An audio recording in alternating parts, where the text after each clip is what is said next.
Hello and welcome to my March wrap-up. Before I start talking about the books, I feel like I should say that I have not necessarily read all of these books in March. It was just easier to put them into my March wrap-up if I had read them in February, since I've not done a February video and March is where I'm starting from. And these books are good and I want to talk to you about them, so I'll just slip them into here. I'm not going to do these in the order that I've read them, I'm just going to do these in the order that I wanted to do them in. So the first book that I have to talk to you about is Theft of Swords by Michael J. Sullivan, and I'm not really going to say a lot about it. I also read Rise of Empire, but I don't have that book with me, and this is the first book. This is a bind-up of two books. It's the kind of Rhea Chronicles. So the first book is The Crone Conspiracy, and then Avempatha, but I've got it in the bind-up, so we'll just call it one book and call it Theft of Swords. And it's about two thieves that kind of run around together and get involved in things, and they're involved in a conspiracy, and it's just kind of a very fun fantasy. It's not the best written fantasy, but the characters are good fun, and it's just a really easy and quick read, and it just helped me get back into reading fiction and just have some fun, so I'm very happy about it for that.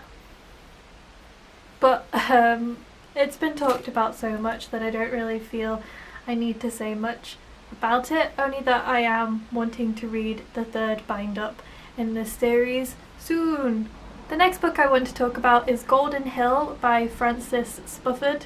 The reason this has a bookmark in it is because my dad is currently reading it and I don't want to just take his bookmark out of it, that wouldn't be very nice. So this book was a birthday present.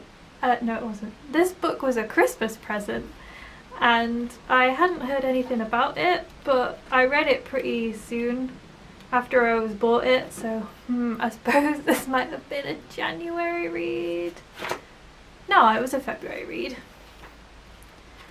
I think the main thing that I want to say about this book is the writing style. It's written like it's an 18th century romp about this rogue who turns up in America with this bill and demands for it to be paid, and no one believes him, and they're all waiting for confirmation. And in the meantime, while he's over there, he does get into a lot of scrapes. But yeah, like I said, it's the writing style. It really is written in that old-fashioned style, and it really works. And there's just something about the way that the plot builds. At first it feels slow, which I like, but I can see that people might give up with it, but don't, because it really does come into its own, and it does have a lovely message, and it left me feeling all warm and happy, and that's always nice from a book. The next book I have to talk about is The Words in My Hand by Guinevere Glassford. This is, well, it's another very beautiful book and a hardback. I feel like I only have hardbacks to show you after this, and it's quite nice that I've been reading hardbacks again. This was a surprise because I hadn't heard about it either, and I got it bought for me as a Christmas present, and it turned out really nicely.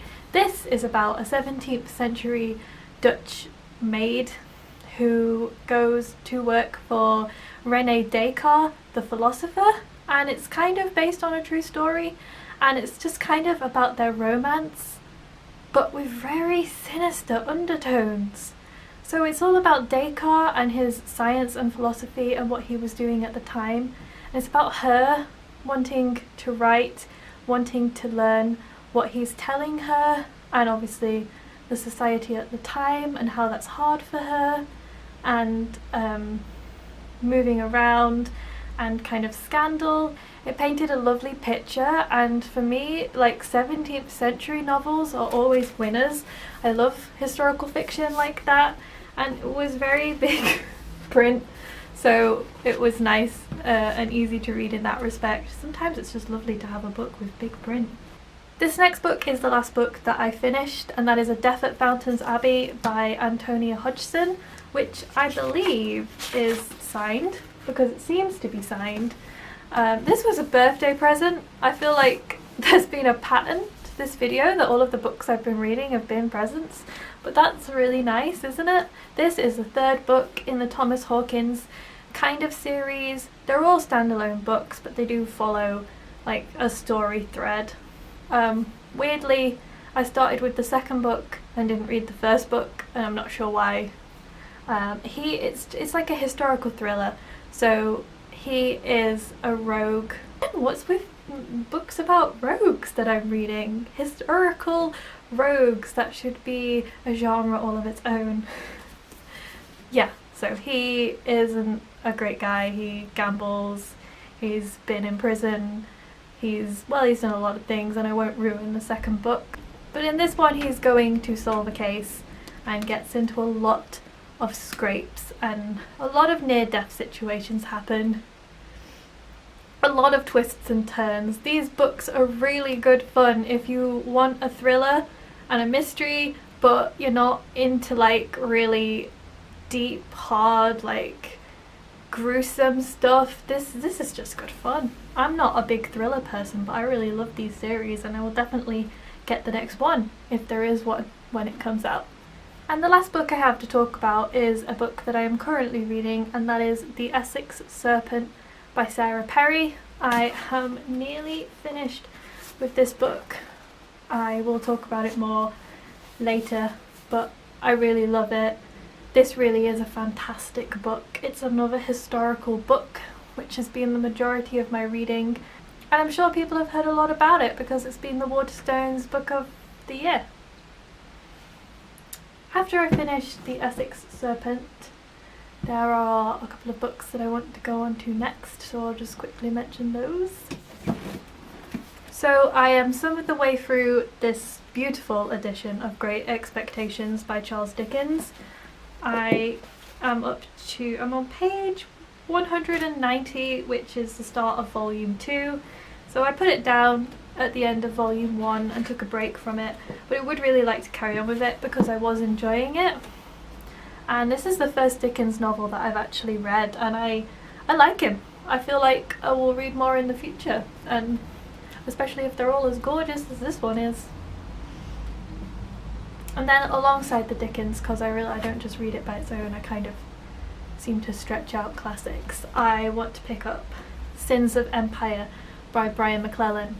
This is the first book in a new series that he's brought out. Brian McClellan is the author of the Powder Mage trilogy, which I read last year and just adored. I really can't get over the world building and the characters and everything that he does. That is a fantastic fantasy series that I feel like needs to get more hype than it has. He's an incredible writer. He just gets better with each book, and the third book in that series was so well crafted. Honestly, I can't wait to see what he does with this book. Now, I don't really know what it's about. I kind of just want to go into it not knowing. I think it's still about the Powder Mages though, and still nothing but historical fiction and fantasy that I have read this year. I feel like I need to change that, but I'm honestly not sure what else I would read.